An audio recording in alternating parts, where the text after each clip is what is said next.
who's the development company behind the Yo app. Hi, everyone. I'll give him a chance to introduce himself and his role in the Yo app.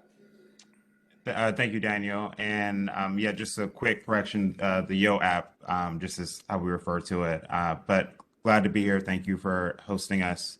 As Daniel said, I work with the developer Kolu, who created the app on behalf of the city. My job is to work with the city to help develop partnerships and really engage with business owners within the community, work with different institutions within the area of the city, such as YSU, to help expose the app to potential users and current users, and to really showcase the power of what the city of Youngstown has right there through the app itself. So yeah, today Daniel and I will just kind of to give everyone an overview of the Yo app, what it does, its impact, and potentially how student government can engage with us and the student body when it comes to the Yo app itself. Thanks, Brian. So at the very base level, the Yo app has a whole bunch of City of Youngstown businesses. It was created by the City of Youngstown, so all the businesses that are in it are within the City of Youngstown borders. It's a platform for you to basically earn rewards points for shopping locally, and then you have those points to redeem at select businesses on the app. So, if you go on the app, first thing you see is places to earn. Right now, we have about 140 businesses in the city, and that covers everything from restaurants and coffee shops to barbershops and retail locations, even, auto repair stores in the city. And out of those 140 or so earners, we have the redeemer businesses, and those are the ones that want to take the extra step, be more engaged on the app, make the agreement with the city. And those are the ones where you can take any of the points that you've earned on the app and then redeem them for any purchase there. Currently, there's 3 different reward offers on the app, and you can earn 15 to 20% back at those businesses. So really easy way to, put your money to good use, shop locally in the city, support the local economy, but also to get, pretty good bang for your buck and, get some really good deals and learn a lot about what's out there in the city. A lot of YSU students, especially those that are, not from the Mahoning Valley, don't really know what Youngstown has to offer. So, app also has a map feature. You can really explore the city, explore what neighborhoods there are, what businesses are out there that you probably wouldn't be aware of otherwise, and really gets you in tune with just everything that the community has to offer. And, with that same mission in mind, the app also has behind the counter stories, which allows businesses to kind of, tell you a little bit more about their history, about, who they are, what brought them to opening a business, and a little bit more of that background. And then there's also event stories. So if you're not a business, or perhaps you're a nonprofit, or even student groups on campus, could submit event stories on the app, and it's just another way for you to, get your event out there, get your story out there, and, as far as the customer goes, allows you to see what else is in the city to explore, and really gives you a great resource to get to know Youngstown, and to have this one app that the City of Youngstown can use as a tool to really explore and advance economic development in the city, rather than, say, traditional terms of economic development. A lot of businesses come to us in our line of work and say, what's the city doing to, make the residents aware of our business? Can the city share our business on social media or whatnot? But the City of Youngstown took all that feedback, they connected with Kolu, and they discovered this app that they could use to really advance all those missions, with Kolu really leading the way. And, if you're thinking, what makes Kolu reach out to a city like Youngstown and do this really, advanced app? But if you look at Akron, they have the Akronite app, which is another one led by Kolu. And then even larger cities in the United States like Boston, a few cities out in California, they're all doing the same thing. And it's really cool way to get out there and enjoy the city and learn a little bit more. And, what brings us to YSU, of course, we've got all these businesses around YSU that are locally owned. Great for students to explore, but, it's kind of 2 things. It allows YSU to share this resource with students and to get them out there in the city learning more about it, which is really a great thing for student government to kind of get behind as well. And then, just the simplest terms of, it gives you discounts, gives you money back for the money you're spending locally, and, all the more reason to spend your money in Youngstown and not just perhaps at, some of the more chain restaurants that are around here, whether it's McDonald's, Taco Bell, Chipotle, Hotheads. But, just around campus, we have Stone Fruit, that's a redeemer on the app. Prest is an earner. Then if you go up to Elm Street, there's Prepped Wellness, Culture House, Dolly's Caribbean Kitchen. I'm not sure if many of you knew about that one, but there's a Caribbean restaurant just a couple minute walk from campus. And those are little things that students don't automatically see when they come to campus, but if they use the Yo app, that's easily findable there. So, Brian, is there anything that I missed that you want to touch on? No, I think you did a great job. I'll just add that, this really is an opportunity for you to venture out and explore into the city of Youngstown, because I know living in any city, we get used to our own neighborhoods and kind of what's around and don't really go out and explore, versus this app gives you the opportunity to find new things and rediscover a place that you've come to know and love, and you find something new on a regular basis. So I definitely just want to emphasize that this is an opportunity for the users to really explore and get to know the city even better. Thank you. Anybody have any questions? I just want to say that, something that student government always tries to do is really bridge the gap between the students here at the university and the Youngstown community. So I think something like the YO app really helps students, especially the ones who aren't from here, have the ability to really see what kind of local businesses we have and in a way just gamify shopping locally. So I really think it's awesome. I want to thank you both very much for coming by, and everybody, thank you for listening as well. So.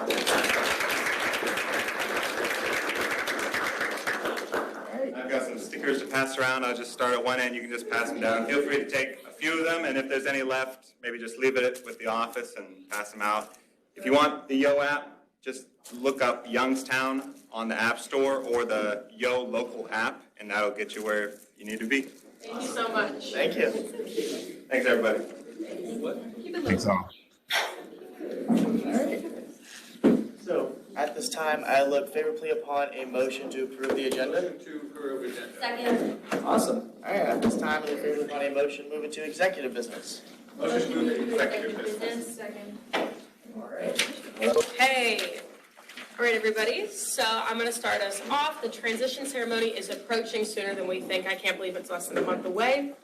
Something that we're working on doing is reaching out to all of the deans for each college to try and get them to come to this transition ceremony. The transition ceremony, if you weren't a part of it last year, it's just a time of swearing in for the next administration, and having the deans there for each college is really important because for all of you that are representatives for your college, your dean is going to be standing there and swearing you in. On top of that, the semester is coming to a close. I can't believe it, thank God. So we are going to be doing another Goodwill Drive as well as partnering with Greenboard IT once again for another tech recycling day. Both of those events are pretty successful and widely used among students, so we really want to get those in to close up the year. Oh, how cute, thanks. So cute. Lastly, from me, we are going to be finalizing our One Love event for April 11th. So I am going to be emceeing the event, and I'm going to be trained on a One Love program to MC the event, and it's going to be focusing on healthy relationship styles. This one's specifically going to be focused on social media. So yeah, we're working through some details with that. Hopefully by the end of this week or next, it'll be all finalized and ready to go. We'll give you guys some more information of what to expect. And yeah, I'm going to, Nick. All right, so the SGA Awards, the recipients have been picked, so I want to thank everybody for putting in nominations, and to anybody who got an email, congratulations as well to that, and I will see you guys at the banquet on the 21st. And then also, so, the rest of the year, we're really looking to just advertise a lot of the resources that we have on campus, so Swipe Out Hunger, since it took off, there have been students that have been able to actually get some help from that program, which is awesome. So we're looking to just kind of advertise that resource more. advertise things such as the Penguin Pantry or anything new that the student government association is kind of putting out there. So there's that to look forward to. Also, so I have an exit survey at the end of the year I'm kind of hoping to do. So if you guys remember at the beginning of the semester, we gave all of you a survey to kind of say like, hey, how good did we do in the fall? Did we, fit your expectations? Was there anything that we did, things that we did great on, things that we missed the mark on? I kind of want to look to do that again, but for the spring semester as a whole, give you guys kind of some time to reflect on it. And the real important reason why I wanted to do this too as well is for the next administration next year, I'd be able to set them up with information on how the student government body feels, what we did great, what we didn't do so great, things that you guys kind of hope we do. So that way you give them something to kind of work off of when they start their term. So there's that. And then so John and I had a meeting with President Tressel today, and something that he talked about that we'd really like to do, which I do think would be a good idea. So we were discussing like the surveys, focus groups, and all the things that we've done, with students on campus to get their opinions and hear their voices. And we got onto the subject of just academics, how students feel about, for example, like how do students feel about their advisors needing to override classes for them? How do students feel about, certain prereqs and this and that? So how do students feel about professors putting in grades at certain times? So we discussed kind of like doing a student body survey, and it really just focuses more on questions specifically to students like academic life and the things that they've kind of witnessed throughout their academic career here at YSU. So I think to close out the year as well, that'd be really something great data-wise to get. So that way the university and the next administration has that as well to work with. So, but that is enough from us. So at this time, I will let Dom take over. Well, first I want to say thanks to everyone who voted on the electronic bill that we put out last week. Some organizations needed a quick turnaround, and I'm happy to say that we were able to get the funds out in time to them to support them on whatever they needed, either for events or trips or anything like that. So thank you everyone who voted on that. I appreciate it. But going forward with my report, so far we appropriated a little bit over $114,000. We've returned over $18,000, and today, if everything passes, we will be appropriating $10,000 or $10,216. And then in total, we would have used a little bit over $106,000. So in the general fund, we have a little over $23,000. The new student org fund hasn't been used since last time, so we still have $3,454. So our total remaining budget is $27,109.81. Awesome. So last week I worked on creating the survey that PR is going to be sending out to the student body regarding what happens at student government meetings. So I sent out a test to exec members, Aaron, and then a few other people who I thought should look over it before it went out. And everyone said that it looked great, so I'm going to update that that newsletter template that I made last week with the information from today, and then it'll go out by tomorrow to the student body. At the PR committee meeting last week, we talked about the next SGA bonding event, and we decided that it should be a movie night. So there, you like that? Yeah. There will be a poll going out for what kind of movie you guys want to see, when we want to do it, what time works best for everybody. But we just wanted to let everyone know that that's what we decided on. And then as soon as Student Life finalizes the next upcoming events for April, we're going to start working on the graphics for that. So again, if anybody has any organizations that they might need a graphic for, the PR committee has been making really great graphics so far this semester. Really proud of them, and I think that we could help market student organizations just as much as we do student government. So let me know if you guys need any more graphics. Michael? So I do have quite a few updates within this agenda because we've completed a lot of the initiatives that the A&E committee has set out to accomplish this year. And so I have some of those updates for you. First off, a pantry update like every meeting. We have a total user count of 108 so far this semester. This week we will be sending out information regarding a campus-wide food drive to kind of replenish and restock some of the shelves at the pantry. And then Nick, Gianna, and I will be meeting with Stan Sweeney this week or next week to discuss moving forward with some pantry changes and updates that we would like to complete. The 5th year anniversary event went very well. The luncheon went amazing and we had a great turnout. Many of the individuals were very happy to receive some of the information regarding the pantry and some of the demographic information we've collected and some of the future goal setting. The tie blanket event also went very well, and those tie blankets will be donated to the rescue mission in Mahoning Valley. Also, at the luncheon, we did hand out the end of semester evaluation for the fall semester for the Penguin Pantry. If you would like a copy of that, you can stop by my office or send me a quick email and I'll be able to get you a copy of that either through your email or a physical copy. Academic advising focus groups, those again went very well. Now that the 5th year anniversary has kind of went up, we're starting to evaluate some of the data that was collected. Myself as well as the A&E committee are currently doing that. Once we kind of finalize and kind of see everything that we collected, we will be meeting with Dr. Kaufman as well as Dr. Bernini to transfer that information over to the administration that will be able to handle it better and make those implemented changes. And then just some updates on some end of the year wrap-ups. A food bank partnership with Second Harvest Food Bank, which we have been kind of going on throughout this whole year, and kind of looking at some of the possibilities with that. After speaking to a rep from from Second Harvest Food Bank, it's looking like it's going to be a little bit of a longer process if we chose to follow through with that. We were sent the information regarding a possible partnership and what we would have to do on our end as a student government association with the Penguin Pantry. And this will take a little bit longer than the end of my term, so I will not be able to complete this task. However, the information we collect will be presented to the next administration so that they can choose whether to continue with it or to end the conversation. Also, we had kind of like, I wanted to really wrap up some of the ideas we had in the A&E committee. So at our last committee meeting, we discussed some of the ideas that we had that we think we could accomplish before the end of the year. So courtesy parking in the decks and main parking lots around the campus. That would be used by individuals who are coming to campus to complete work or things of that nature. So like if an individual was visiting the bursar's office or financial aid or the Penguin Service Center, we would have courtesy parking within the WIC deck so that they did not have to pay that $5 fee every time they come on campus.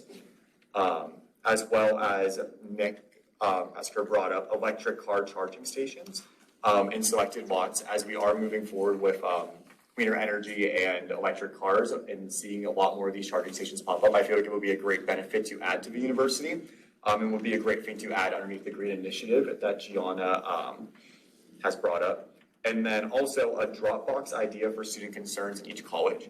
When speaking to Faith did bring up that we do have sections of this on our website, but sometimes a physical box might be a benefit as well. So I'm going to be discussing with the A&E committee as well as the exec committee on some different things that we could do to really gain the student voice on what is needed at the university, excuse me.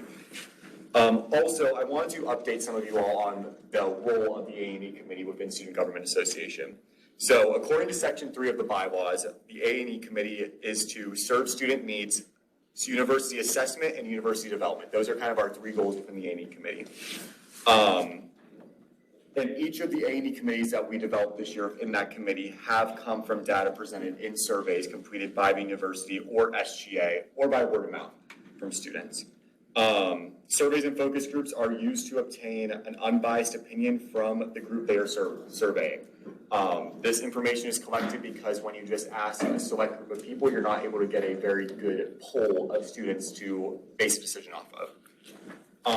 We can define a focus group as a demographically diverse group of people assembled to participate in a group guided discussion about a particular subject, which is what we did with the academic advising focus groups. We wanted a diverse population of students from each college to discuss their experiences with academic advising to implement a change. Surveys as well are an examination of opinions made by asking people questions. So whenever we send out a survey, we want to receive student input on different topics that we want to make changes regarding. It is important when discussing student needs and university development, which are two of the main proponents of the Assessment and Enrichment Committee, to implement different assessment tools like surveys and focus groups so we can make informed decisions as a student representation body to the administration.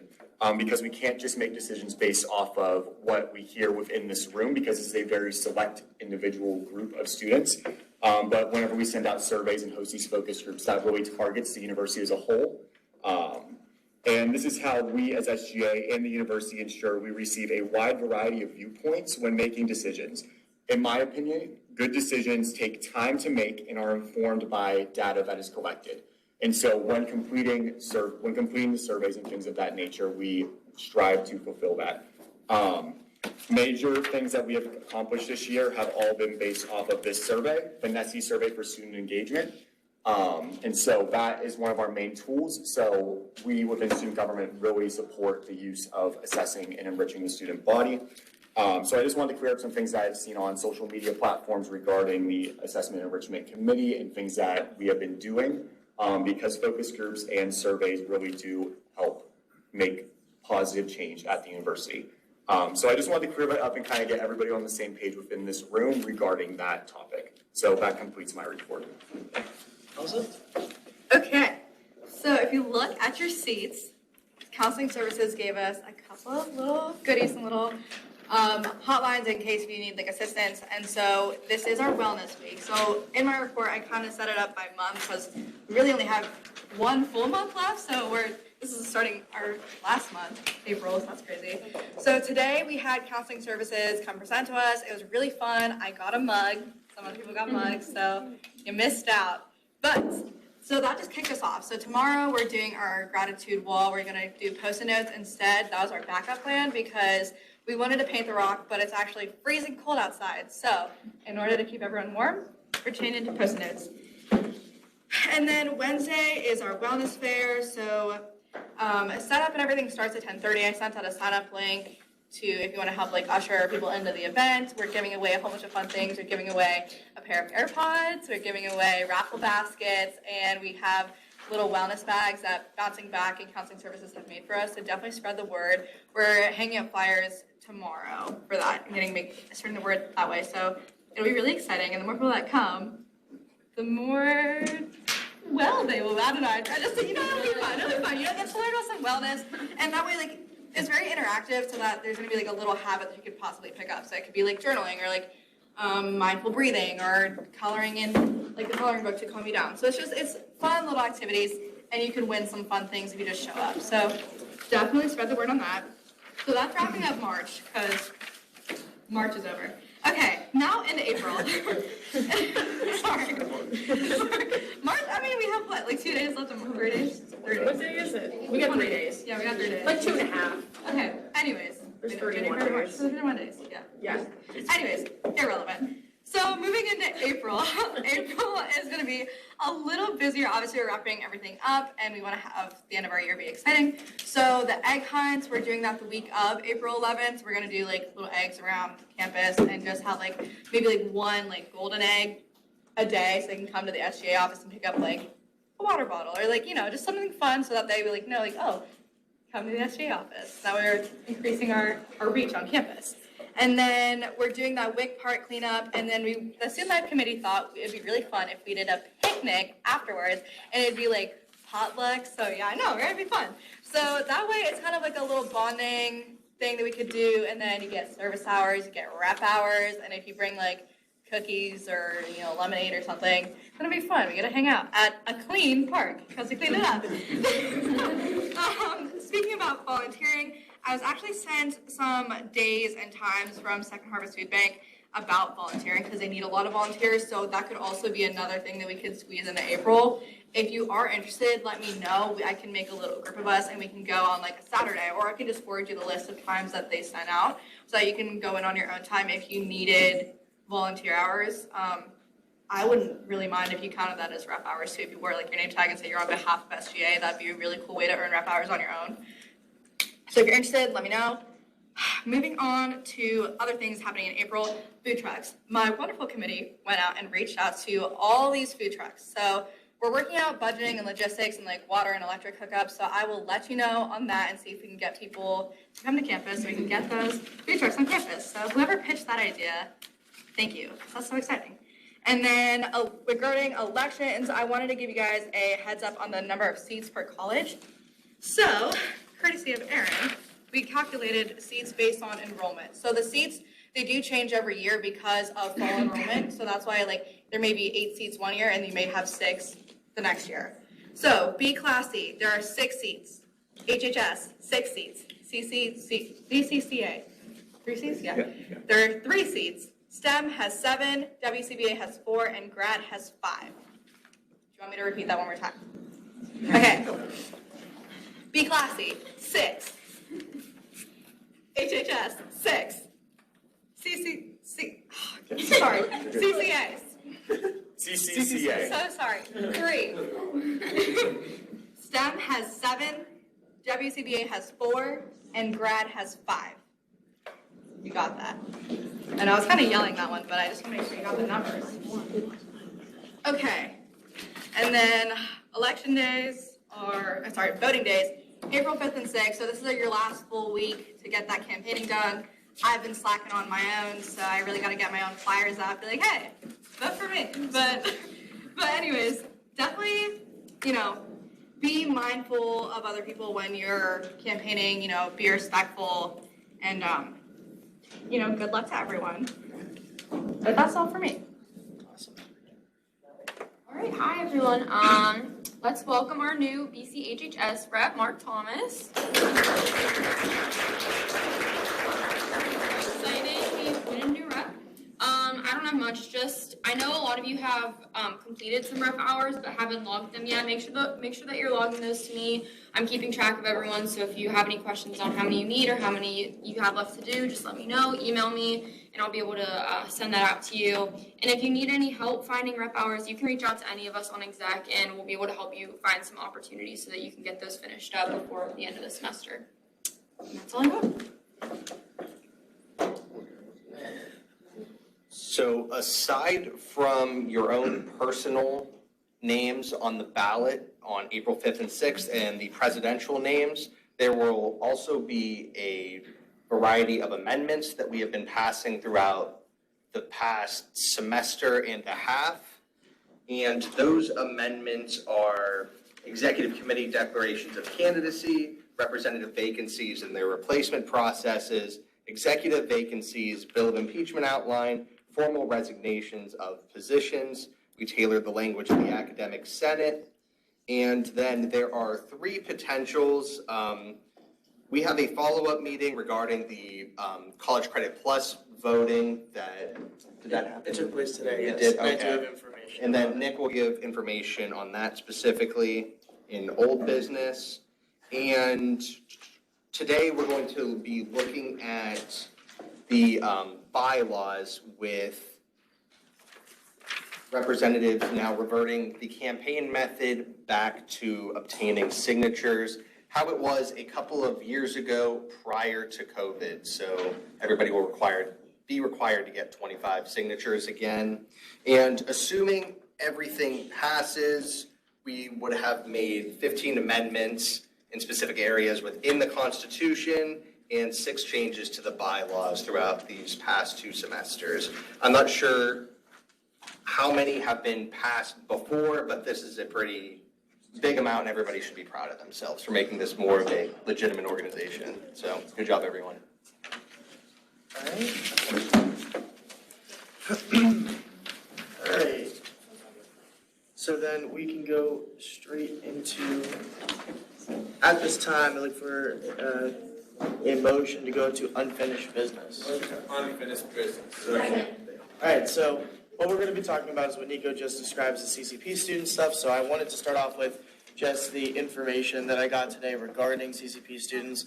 So last meeting, just kind of catch everybody up, last meeting when we were discussing on how to better define CCP students and whether they should do things such as vote in SGA elections, there was the argument on the side of, well, these CCP students do not know what's going on campus. They shouldn't be able to vote for something that they have no idea. Plus, our interests don't necessarily align with high school students that are taking classes here. But of course, there also was another argument based on saying, well, some CCP students actually are very active, very on campus, and that's inviting for them. So I had a meeting with Sharon Schroeder. She's Director of College Access and Transition, and in the Cafaro offices there, and I had a discussion with her about all the numbers. So here's some of the stuff that she had to say. So she did say that, hey, there are students that have invested interest in YSU from CCP students. Those students are limited on events due to them being under the age of 18. The majority are not involved on campus, so usually they have around 1,000 CCP students. This semester it seems about 810 are registered here on campus. About 150 to 175 are on campus or taking online classes. 25 to 50 of those CCP students are taking 12 or more college credits. And another thing that we discussed was degree-seeking students versus CCP students. She also brought up another population of students, such as early college students, because she said, well, those would fall under the non-degree-seeking students as well. So a little bit of information on them. There are 270 early college students. She said that during their junior and senior year, they are taking classes full-time on campus. They are also limited on events due to them being under 18. And then out of the 810 College Credit Plus students, about 671 of them are under 9 credit hours. About 490 of them are under 6 credit hours. So the mass majority do take 3 to 6 credit hours at YSU. And of course, the mass majority do tend to stay in high school. She said usually when we have 1,000 CCP students, 800 of them are usually just staying at their high school.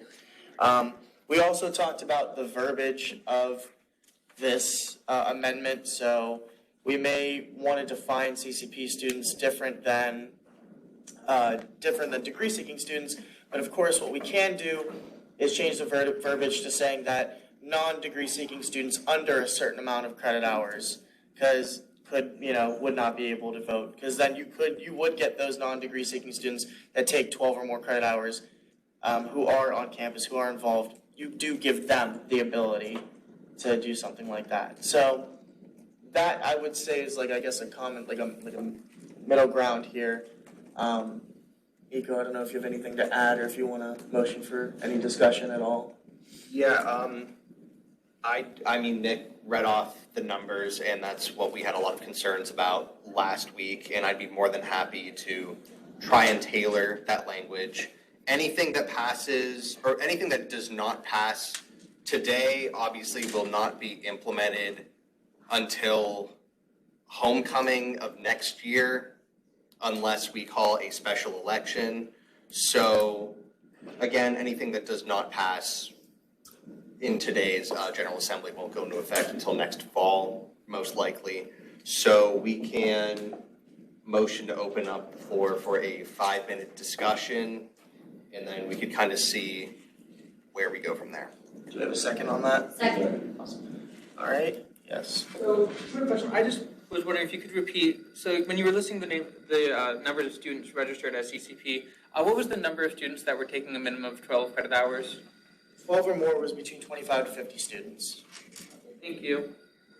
Yes. Could you define the difference between the early college students and the CCP students? Is there any difference between those students, or? Aaron, I don't know if you'd probably do a better job defining that or not. I've never been directly responsible, but my best knowledge is that CCP students are primarily enrolled at their high school, whereas early college are actually here at YSU as their primary enrollment. I think, go for it. You've got info. If there's if we would pass the amendment with limiting the CCP students from voting, is there any way to change it so that CCP students taking 12 credit hours or more could participate in voting? Yeah, so that was something that I kind of discussed earlier, saying that the verbiage we can change, like the wordage of it, we can change exactly, like kind of a common middle ground. So of course you do have CCP students taking 12 or more credit hours and they are on campus and you're thinking, well, we're kind of excluding them. But if we were to change the wordage to a certain number of credit hours those students are taking, there would be that. Tim? Yeah, that was actually going to be my proposal, is what would normally make a student here considered a full-time student, allow that sort of same requirement And then my question was, what would be the difference between like a non-degree seeking student? Does that exclude any part-time students that are currently enrolled at YSU, or what specifically would that be? Because I guess that would have a So little. the difference is with CCP students, they aren't necessarily like enrolled into a specific college here at YSU. So for example, if you have a CCP student taking a business class, they would associate you with the business college because you're taking those business classes. But until you graduate, like high school, then they would kind of like start actually defining you to that. She also did say, this is a number I forgot to put out there, but they do have 35 to 40% of their CCP students do end up coming to YSU, and 5% of the CCP students that go to another college end up transferring back to YSU. So that also is another thing to put out there as well.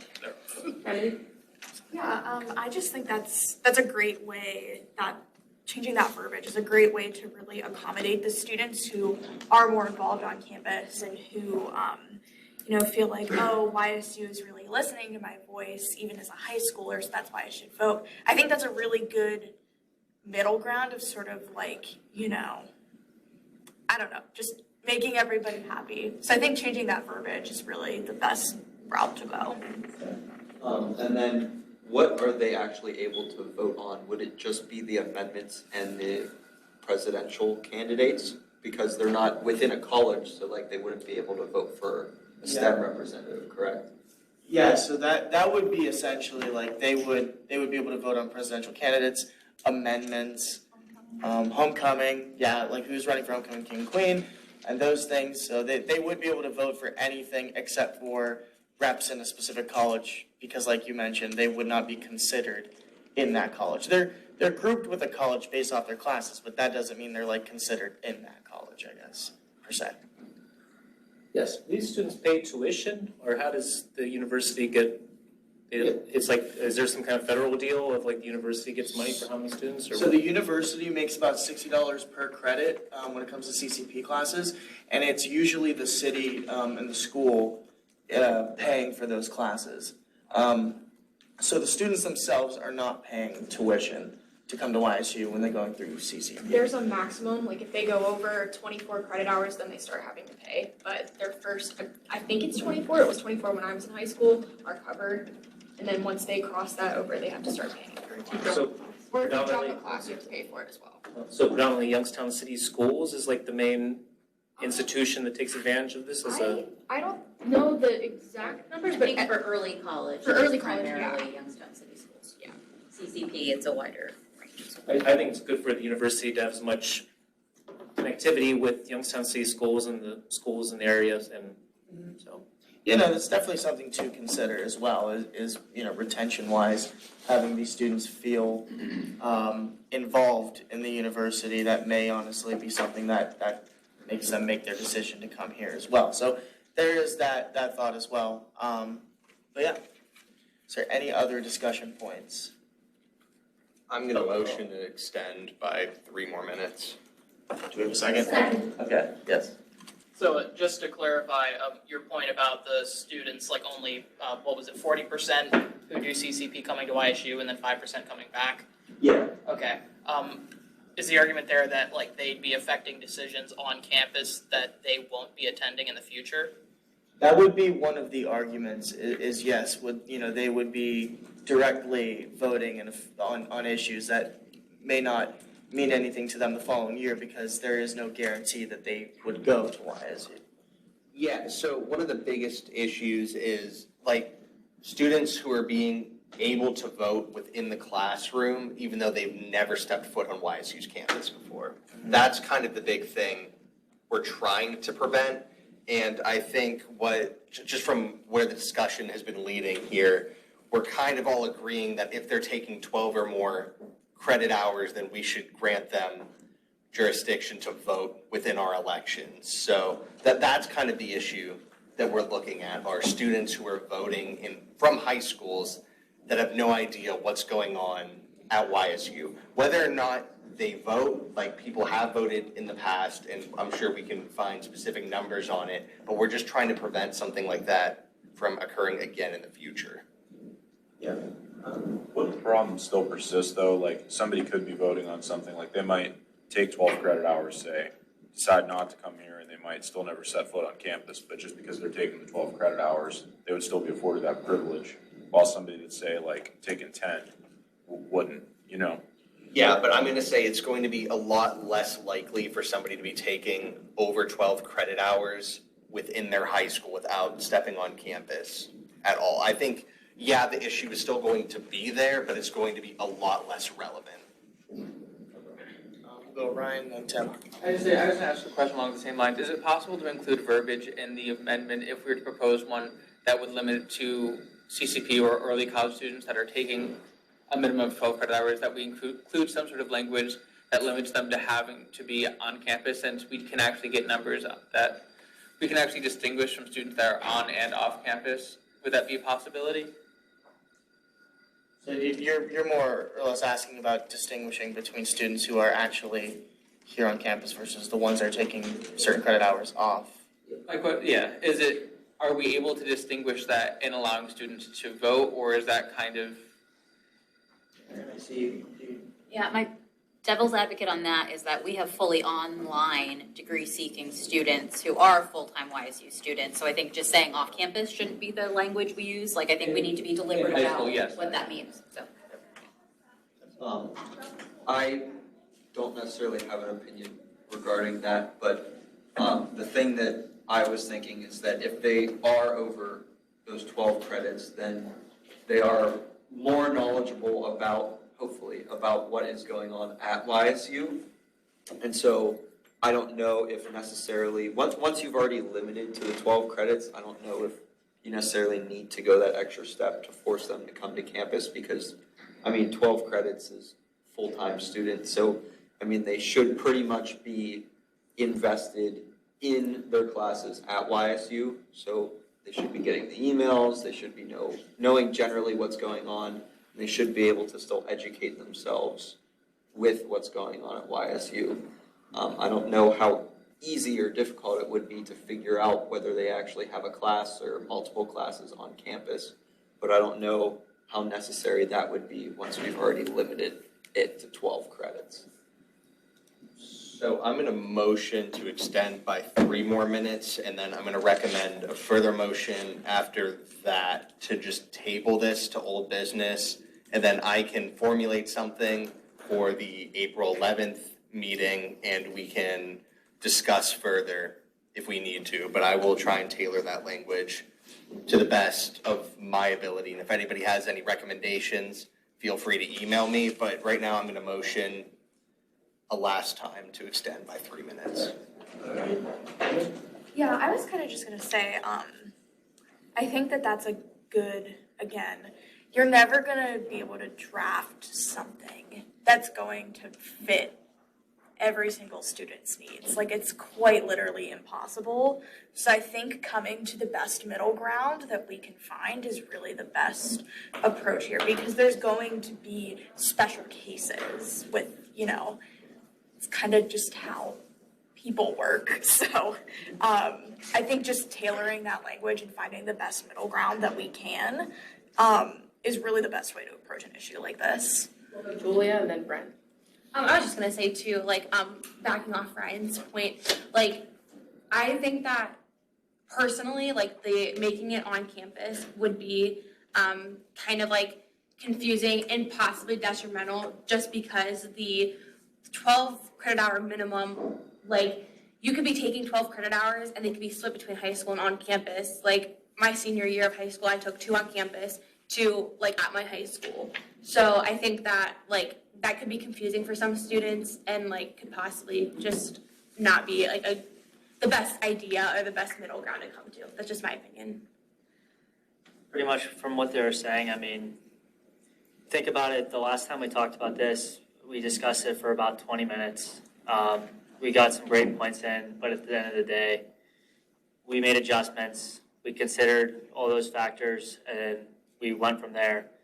But at the end of the day, we just need to vote on this. I mean, there's not gonna be a clear decision made by anybody. There's always gonna be a conflict. I mean, we were elected to these positions to make this decision, and I would just say, I mean, going forward, I think this has to be taken care of this semester, whether it's today or next week or the next body meeting, but I mean, it's not gonna be a perfect world. That's all I have to say. Real quick, I'm sorry to open this front, but I'm just curious, how would we enforce it? Would we use like Y numbers to like if you, to associate, like if you have 12 hours, or I'm just curious how you would enforce it in the elections?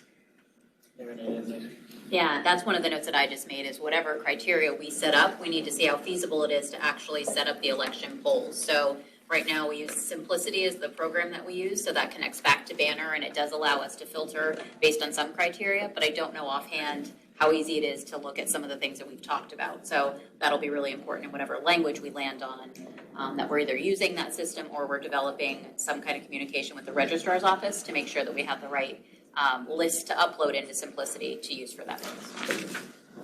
So, my other question is, as far as the logistics of this, like if somebody takes 12 hours, say, in the fall semester, and then in the spring semester, which is when the election occurs, is it that you just have to take 12 credit hours at some point in the year, or both semesters, or one semester? How does that, like, work?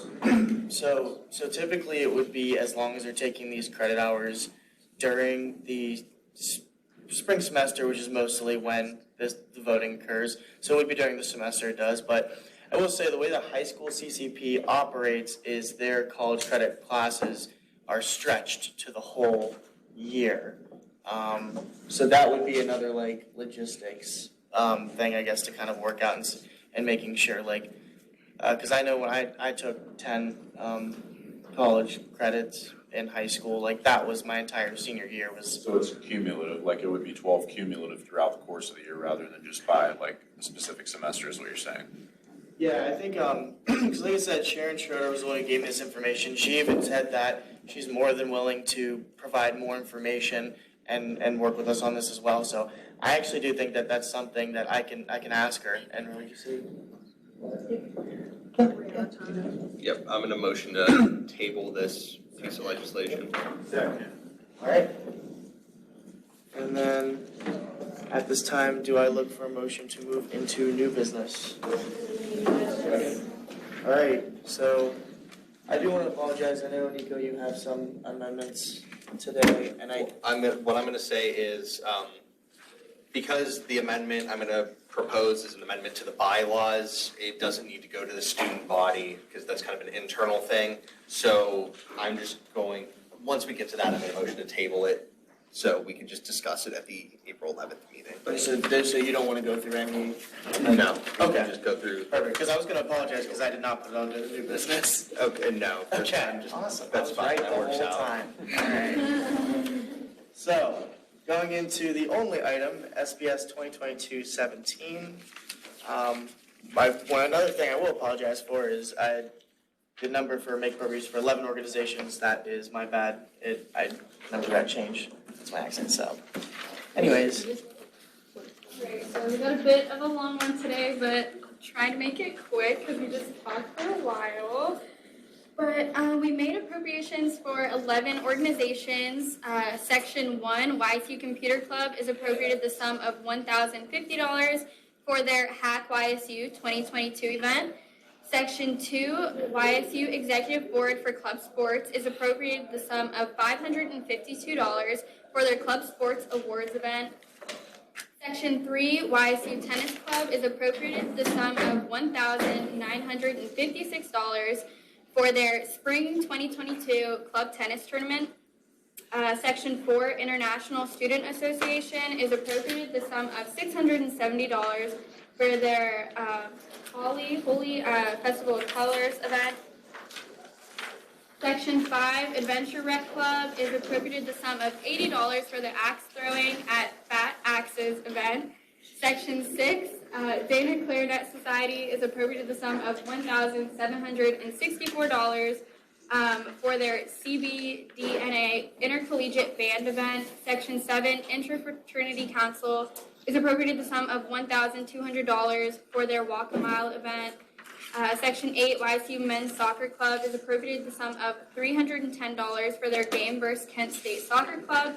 Section 9, Hospitality Management Society is appropriated the sum of $3,036 for their educational trip to Las Vegas. Section 10, YSU Women's Soccer Club is appropriated the sum of $600 for their Case Western Reserve travel game. And Section 11, YSU Women's Soccer Club is appropriated the sum of $600 for their game versus Finley. At this time, we move on a motion to previous question. Previous question. All right, so all that are in favor of approving SBS 2022-17, please hold your plaques in the air. This is for if you're in favor. Aye, hold them high. Hold them high, yeah.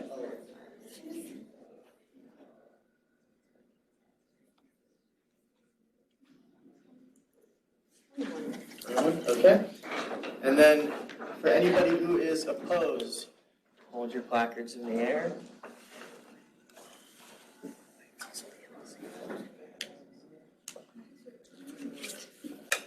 And then any abstentions?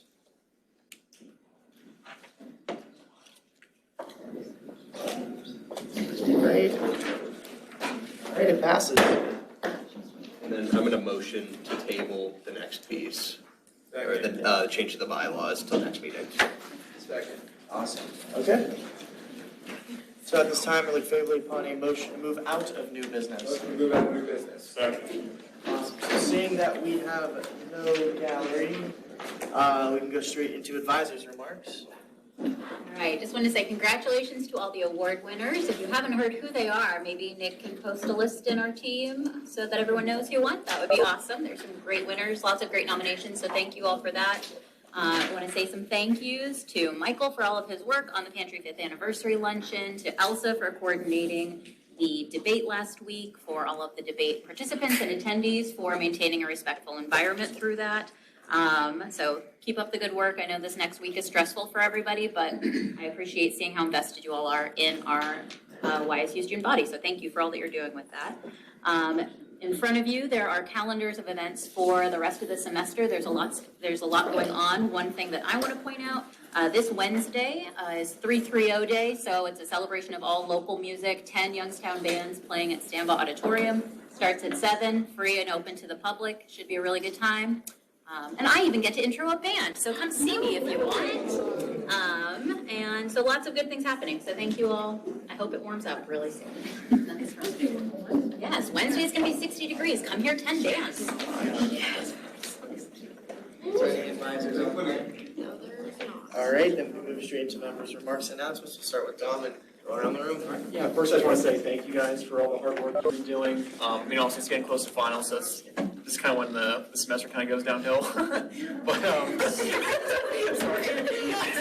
I mean, it gets harder. It's tough, but I appreciate everyone putting in time. But hopefully everyone does good on their finals, and doesn't go downhill. but I bet it gets more stressful. Kind of moving on from that, for this movie night, I'm just gonna throw something. Shrek 2 would be, great. I don't know if we have Shrek 2, but if we got Shrek 2, I'm full on that. But just seriously, thank you guys for all the hard work you're doing. We appreciate it a ton. But besides that, have a good rest of your week. Okay, again, if you're interested in volunteering, let me know. If you can spread the word about all the events coming up, do that. Oh, sorry, I forgot to mention. If you post 3 SGA-related things to your story, you get 1 rep hour for it. And obviously, you cap out on 3 per thing, so you have to post 9, and I really don't know if there's 9 really events coming up, but you could get hours. So that's that. Again, I'll post the list of how many seats are per college in the teams if you want to actually see the list. And then if you need any more rep hours or rep hour opportunities coming up tomorrow and Wednesday, the sign up is also set in teams. And, I hope the end of your semester doesn't go downhill. But, keep powering through. I know it's the last stretch. I believe in all you guys. I appreciate all you guys. Keep going. Proud of you. Have a great week. First off, I would like to thank all of you for your dedication and hard work within the organization. It really shows, and I say this all the time, but it really does mean a lot seeing how much you guys have pulled through this year. From coming from last year to this year is definitely a full 180. As well as I'd like to give a special shout out to the A&E committee. They have been doing amazing work this year in the semester with making sure that everything goes off without a hitch. If it wasn't for them, nothing that we would have been able to do this year would have gotten accomplished because it is very hard to do things with one person and you have to rely on multiple people to get those done. As well as I would like to just say that I apologize for my committee meeting report being so long. However, I feel that it is important to make sure that everyone is informed on what the roles of their committees are within SGA. And if adding to that, if any of you would like to discuss with me anything related to what I talked about today, the role of the A&E committee within SGA, my office is always open. I'm one email away. I would love to sit down and have a conversation with you. But besides that, I hope you all have a great week, and I look forward to seeing you all in 2 weeks. I really enjoyed the discussion today, and have a good week. Have a great week. Have a great week. Have a great week. Have a great week. Have a great week. Shout out to the exec team for all your guys' hard work. For my fellow graduates, 40 more days until graduation. But other than that, have a great week. So my student group is going to be hosting a guest artist this week over in the Veterans Center. It's going to be at 5:30. His name's Ray Simon. He's a local artist from Canfield. So the event's free and open to the public. So I hope some of you guys come to that. Have a great week, guys. Go Penguins. Have a great week. So guys, I have a couple announcements from the Dana School of Music. I have actually two announcements, one quick, one not so quick. The first one is a list of our events going on this week. We have a handful. Tonight we have a vocal performance by the Dana Chorale Voices of YSU, and we are also being joined by the Dana Symphony Orchestra and the local Hickory High School. We are going to be performing a set of pieces tonight at the St. Columba Cathedral at 7:30 p.m. One of the pieces that we will be performing is actually going to be the piece that the Dana Chorale is going to be performing at Carnegie Hall at the end of May this year. So if you'd like to come out, it would be really wonderful to have you. We also have this Wednesday the music at noon for the YSU Woodwinds, along with the faculty piano trio, which they actually commissioned a bunch of pieces to be played for the YSU community.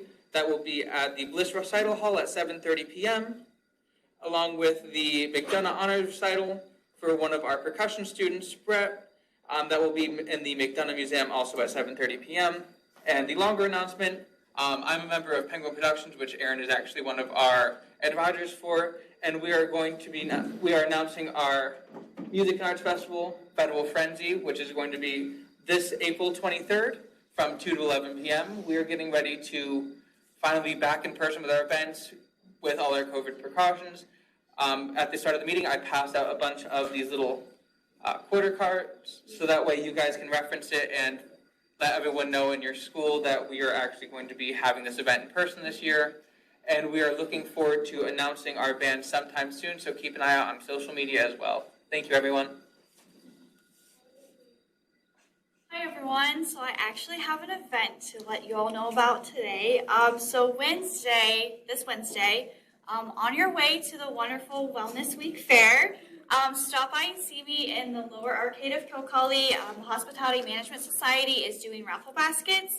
And let me tell you, when I stuff these baskets full, when I pick them up, I'm afraid they are going to break. So stop by and see me, purchase some raffle tickets. It benefits the Hospitality Management Society, and so we can have further events and trips. So yeah, and then hope everyone has a great week. Thanks.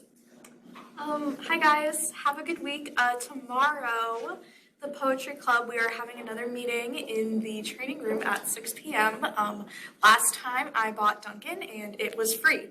So if you want me to feed you, please come to the training room at 6 tomorrow, and have a good week. So thank you to everyone who went to Rocketcade. We were able to raise $6,000 for the Huntsman Cancer Institute. So that's the most we've ever raised for that event. I'm not 100% sure though, but I'm just gonna take credit for it anyway. Other than that, have a great week, guys. Yeah, I hope everybody has a great week. I hope everyone's surviving the cold out there today. It's brutal. And I hope everyone enjoys the warmer weather at the end of the week. Well, I just want to let everyone know, in case you aren't already aware, but Kilcawley Center is currently hiring for the fall semester. So if you or anyone you know needs a job, go ahead and apply for that. And I hope everyone has a good week. Thank you all for being so welcoming. It was great to see all of you at work. It was educational, and it was really moving to see the dynamic of this place. So thank you. Great week. Have a great week. Have a great week. Okay, so I have two things. First, tomorrow is the first meeting for the Criminal Justice Club. I am the co-president. It will be at 3:30 in Kashra 5321, I think it is. So any majors welcome. I just want students to learn what careers they can do in law enforcement. You don't have to be like a police officer. Build resumes, build connections. Because like all the teachers are like, you gotta know somebody to get into that job. So I want students to leave with those connections after or before they graduate.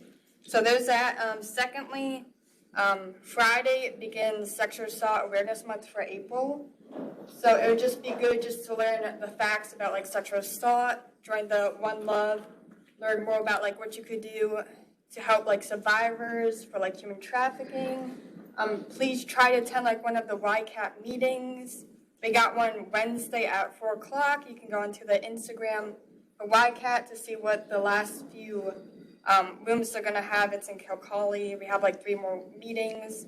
Just please try to get involved and just like learn more about like sexual assault, how to spot the signs and how you can help victims of just like abuse in general. Thank you. Have a nice week. Have a pleasant week. Good job, everyone, with all the hard work you've been doing. We're almost to the finish line. Keep pushing through, but everything you guys have been doing, it hasn't gone unnoticed. So have a good week. I just wanted to say that I appreciate all of you guys and I love these body meetings, and I'm sad that we only have one more left all together as this group, but I hope all of you guys have a really good week. I hope everyone has a great week. Hang in there. The semester is almost over. I didn't realize we only have one of these meetings left. I might cry. I might, but thank you all for all of your hard work. You have been amazing. And wow, we have one meeting left of this. You guys have done a phenomenal job this year. Let's finish strong. And I would like to say, so this is just like a little side conversation. So I am going to be looking to expand our green initiatives. And I'm going to be working with John Hayden because there's a possibility that we could be getting some new furniture over by the fountain. So here's a possibility, just a possibility. What type of furniture, Gianna? Maybe solar powered and electric. I don't know. But I'm going to be working with him and looking forward to the possibility of definitely purchasing some solar powered furniture for out by the fountain. This is something I have been wanting to do since the summer, and the fact that there's a really good chance of it happening, I am so excited. Okay, I'm gonna shut up now, but Nick, your turn. Is anybody online at all? Alright. So, that wasn't the only thing that we found out today in our meeting with Provost Smith and President Trussell. We also found out that Provost Smith is a drummer. Yeah. He's not in this meeting today, so. He's a drummer, so I'm gonna try and get that dude to do like a drum session sometime. So, also, President Trussell did say that at the Penguin Pantry 5th year anniversary luncheon, he said that there were some board members that were there. They saw the Penguin Pantry, they loved it, they raved about it, and saw how amazing it is. So, there's some positive feedback in there. And also just to kind of like echo something that Michael said in his report, I really do resonate with what he was saying because it is true. Our job as representatives is to represent, and doing things such as, those surveys or focus groups, those components of student government, those are extremely important to how we operate and our ability to make decisions. So that when we make these decisions, we know we're making them with the student body's best interests. So, I really do want to thank Michael for just kind of being able to reiterate that and remind us that those things are important, and you guys spreading the word for those surveys and being involved in those focus groups, that is amazing work. You guys have done more than you guys think you have, honestly. So there's that I want to say. Also, a couple other things too. So I love how Ryan mentioned Federal Frenzy. Something I just want to shout out. So my fraternity, SAE, we do this thing every year called Grilled Cheese with the SAEs. We sell grilled cheese, and all the money goes to Akron Children's Hospital. Last year we made about like $3,600, and we will have a food truck at Federal Frenzy. So yeah, that's student government funded. So come by, get some grilled cheese. It's all going to a good cause. I want to do a little shameless plug there. Also, I love seeing all of you guys campaigning and talking about your ideas and everything. I love seeing how active you guys are in that regard. And I honestly, with that, I see ideas through social media and stuff, ideas that you guys have as well. And if you have any questions on anything, or you just want to know more about something, I just want to put it out there that I'm very available if you guys want to come to me and ask those questions and everything of that sort. So I'm there to help you guys. And then lastly, just another reminder, if you are graduating, you need to tell Hallie and I so we can check your rep hours and you guys can get the cords for student government. Last year, we had somebody that very last minute, like an hour before graduation, forgot to get their cords, and I had to unlock the office and get her those cords. So I don't want you guys to be in that situation, but yeah, so at this time, I look favorably upon a motion. Motion to adjourn. There we go. I'm about to.